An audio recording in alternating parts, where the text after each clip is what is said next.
Kia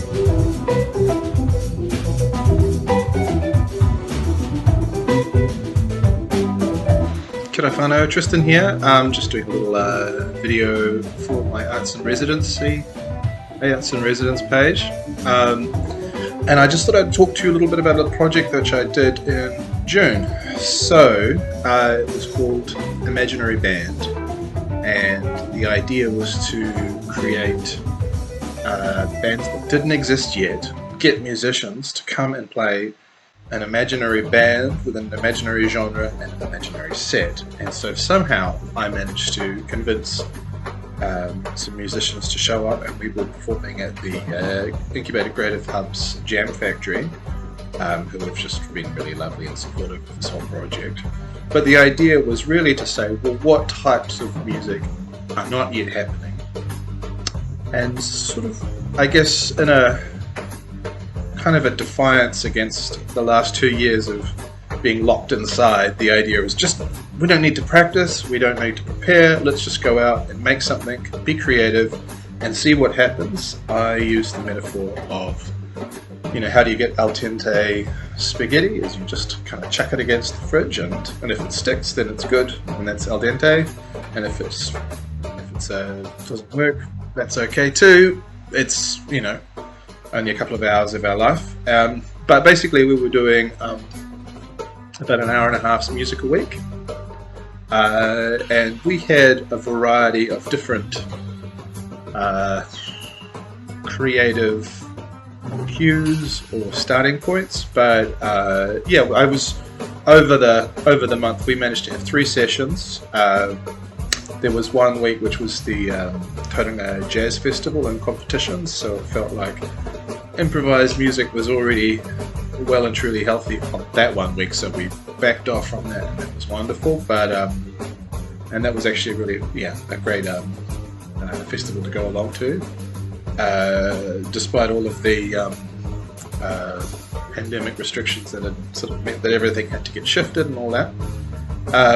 So I thought I might just talk you through about what we did as part of the Imaginary Band project, and I'll just so the Imaginary Band is a pop-up event that will be run in Tauranga's Jam Factory in New Zealand Music Month. It actually wasn't, but I got that wrong.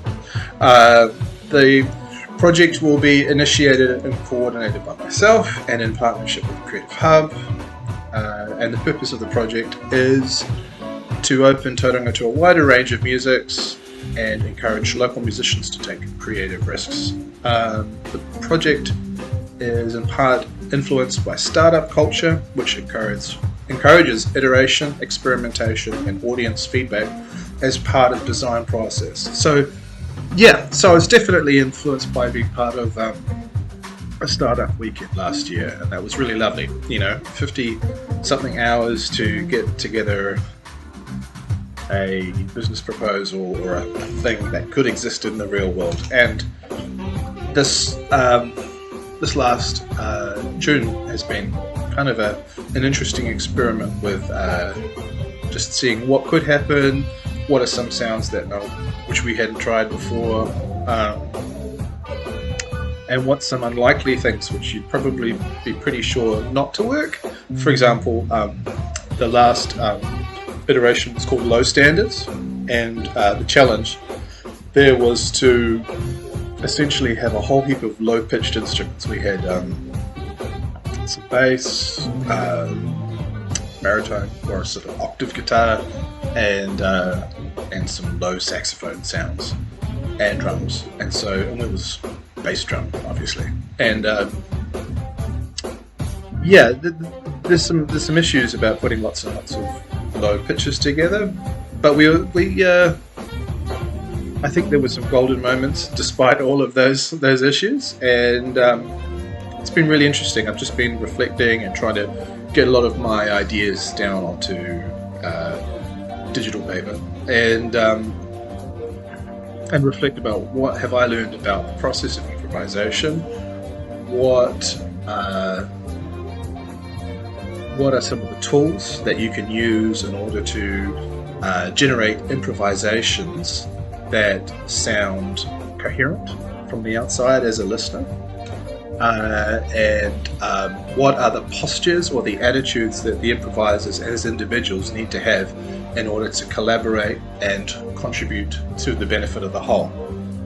And so I think even though this is a musical project, I think it's really important to see perhaps there's a whole heap of crossovers between what we're doing in an artistic creative space and the kind of risk-taking that any organizational or collaborative approach. These are the sorts of emotional battles that you have to go through.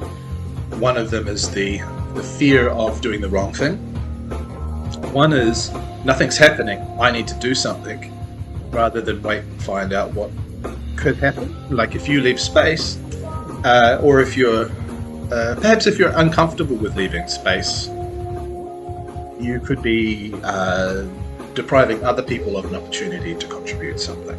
And so I think that this, a lot of the work that I've done with Ethno New Zealand, we talk a lot about intercultural competency, and improvisation is really a crucial part of this, because you're constantly jumping between different sets of cultural values, and you don't always necessarily know what is good or unacceptable according to a particular culture. And so you have to be able to navigate somewhat without rules. Obviously the rules of respecting people, but what does respect look like to different people actually is different. And so it's people who have maybe a very rigid approach to what is improvisation or what is appropriate behavior, or it is always polite to hold your fork in this hand and your knife, or reverse or whatever. Those can be kind of problematic, because obviously that's not universally true. So, so it's been a really wonderful process to do this whole thing. And the next stage of what I'm hoping to do is to invite people, if they're interested, is to participate in maybe some workshops about how we can learn more about this process of improvisation, and then go back and do another round of imaginary band projects. And I'd really like to open this up to anybody who's been a performer or an audience member, or is just interested in the process of improvising. And I mean this in a more broader sense than just jazz or other sort of forms of improvised music. And it's really about listening and being response-able, in the sense that you can try to read the room. There's a great concept called nunchi, which is from Korean culture, which is the ability to walk into a room and to make a decision based on everything that you see that picks up the vibe of the room. And some people can have high nunchi, and some people can have very low nunchi. They maybe walk into a room and say something completely inappropriate for the emotional context of that space. So hopefully we could develop some nunchi, some musical nunchi, over these workshops. And I'd just like to put that out there, and potentially we could be having them at the Jam Factory or or other venues, depending on time availability. And so let me know here if you are interested, and we'll coordinate some times, and then I'll put out a larger invitation to everybody. If we can get as many people as we can along, that'd be great. And so I'll see you then. So we've got the Imaginary Band project, and there's going to be this nunchi improvisation, but really just an improvising workshops, a series of improvising workshops, which I'm really excited about. And I invite you, if you're watching this, you probably should come along. It's going to be based in Tauranga, and we can rise up together and figure out how we can improvise as musicians, but perhaps even more importantly, improvise as people. Cool. See you soon.